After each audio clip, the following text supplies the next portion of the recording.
Perdana Menteri Datuk Seri Ismail Sabri Yaakob mengumumkan senarai barisan Kabinet berorientasikan hasil yang akan menjadi pasukan pengurusan yang bekerja bersama rakyat. Pembentukan Kabinet ini juga merupakan satu formulasi semula berdasarkan situasi semasa demi mengekalkan kestabilan dan meletakkan kepentingan serta keselamatan keluarga Malaysia lebih daripada segala-galanya. Kabinet baru ini menyaksikan pelantikan 31 menteri dan 38 timbalan menteri yang kebanyakannya pernah berkhidmat di bawah kepimpinan Perdana Menteri ke-8 Tan Sri Muhyiddin Yassin. Tiada jawatan timbalan Perdana Menteri diwujudkan, sebaliknya mengekalkan 4 jawatan Menteri Kanan.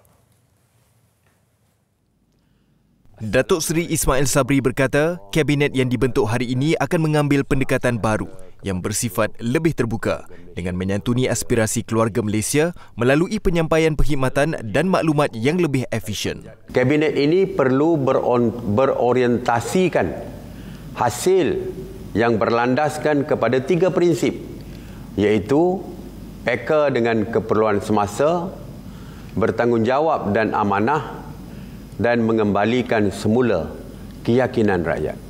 Menteri Kanan Kementerian Perdagangan Antarabangsa dan Industri kekal disandang Datuk Seri Muhammad Azmin Ali dengan timbalannya Datuk Lim Ban Hong. Datuk Seri Hishamuddin Tun Hussein pula kekal sebagai Menteri Kanan, namun kini bertukar ke Kementerian Pertahanan dari Kementerian Luar Negeri sebelum ini. Timbalannya pula Datuk Seri Ikmal Hisham Abdul Aziz. Datuk Seri Fadilah Yusof menyambung semula tugasnya sebagai Menteri Kanan Kementerian Kerja Raya bersama timbalannya Datuk Arthur Joseph Kurup. Datuk Seri Ismail turut mengumumkan Senator Datuk Dr. Muhammad Razzie Jidin kekal sebagai Menteri Kanan Pendidikan.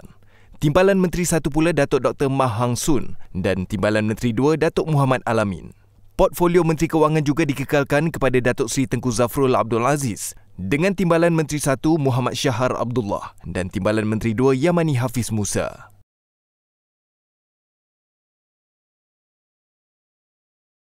Sementara itu, dari 5 jawatan menteri di Jabatan Perdana Menteri, hanya Datuk Seri Mustafa Muhammad dan Datuk Seri Dr. Maximus Johnny T. Ongkili kekal menggalas tanggungjawab di bahagian ekonomi dan hal ehwal Sabah dan Sarawak. 3 lagi menteri pula bertukar portfolio, iaitu Menteri Tugas-Tugas Khas kini disandang Datuk Abdul Latif Ahmad. Parlimen dan Undang-Undang Datuk Seri Wan Junaidi Tuanku Jaafar dan hal ehwal agama Senator Idris Ahmad.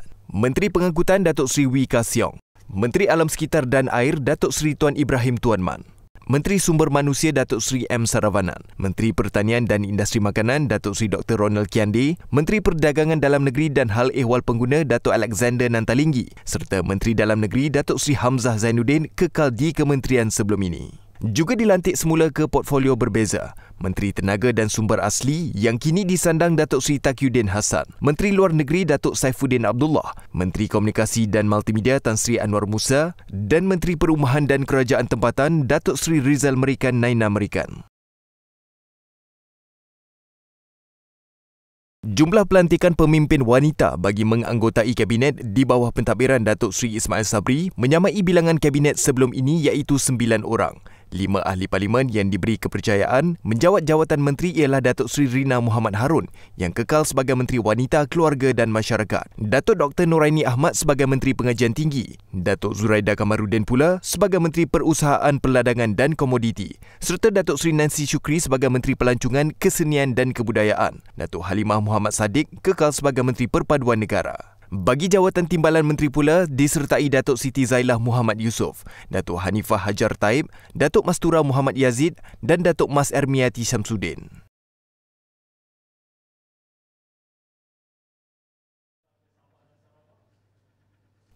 Sering dilihat bergandingan pada sidang media Badan Bertindak Imunisasi COVID-19 CITF pada setiap minggu sebelum ini, Khairi Jamaluddin dan Datuk Seri Dr. Adham Baba yang bekerjasama erat dalam program imunisasi COVID-19 kebangsaan PICK kini bertukar portfolio. Khairi Jamaluddin yang sebelum ini menggalas tanggungjawab sebagai Menteri Sains Teknologi dan Inovasi MOSTI kini diberi tugas sebagai Menteri Kesihatan. Datuk Seri Dr. Adham pula mengambil alih tanggungjawab Khairi Jamaluddin sebagai Menteri Sains Teknologi dan Inovasi.